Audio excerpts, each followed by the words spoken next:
ఇంట్లో ఉన్న మహిళల గురించి ఏబిఎన్ రాధాకృష్ణ చేసిన మాటలపై అందరూ చాలా సీరియస్ అవుతున్నారు. దీనికి బ్రాడ్‌కాస్ట్ కంపెనీలకు కూడా కంప్లెయింట్ చేయటం జరిగింది. ఈడు పిచ్చెక్కిన ఆంబోతులాగా ఇష్టం వచ్చినట్టు మాట్లాడుతున్నాడు, వాగుతున్నాడు, రాస్తున్నాడు.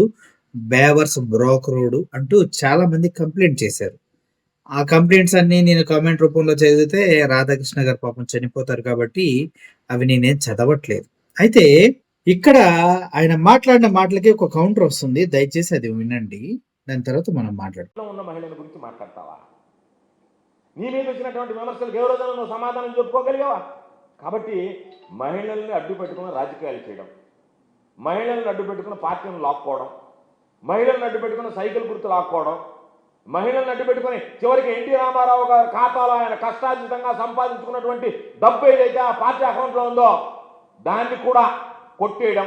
ఏం చెప్తుంటే కాకాని గారు, మహిళలను అడ్డు పెట్టుకొని పార్టీలో చేరటం, మహిళలను అడ్డు పెట్టుకొని పార్టీ గుర్తులు కొట్టేయటం, అదే మహిళలను అడ్డం పెట్టుకొని ఎన్టీ రామారావు గారికి వెన్నుపోటు పొడవటం, అదే మహిళలను అడ్డం పెట్టుకొని పార్టీ ఫండ్ తెలుగుదేశం పార్టీకి ఏదైతే ఉందో దాన్ని దోచేసుకోవటం ఒక వ్యక్తికే తెలుసు.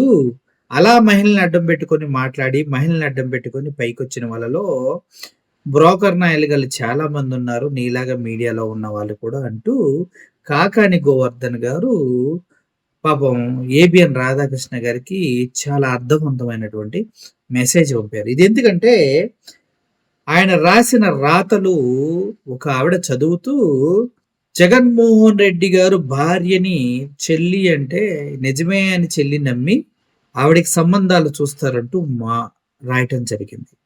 ఎంతమంది మాటలు నమ్మి రాధాకృష్ణ వాళ్ళ భార్యని చెల్లని ఎన్ని సంబంధాలు చేశారు, ఎవరెవరి దగ్గరికి పంపించారని చాలా మంది బయట అసహ్యంగా మాట్లాడుకుంటారు. ఎందుకంటే ఆయన ఎప్పుడు ఒక పార్టీ చెప్పిన వార్తలే ప్రచురిస్తారంటూ బయట చాలా రకాల అభియోగాలు ఉన్నాయి. కాబట్టి మరి రాధాకృష్ణ గారు చేసింది తప్పు కానప్పుడు వేరే పార్టీ వాళ్ళు చేసింది తప్పు ఎలా అయిద్దిరా అని అడుగుతూ ఉన్నారు. సార్ ఏం చెప్తారో రాధాకృష్ణ గారు చెప్పాలి. దీనికే కౌంటర్గా కాకాని గారు ఇటువంటి వార్త చేయటం జరిగింది.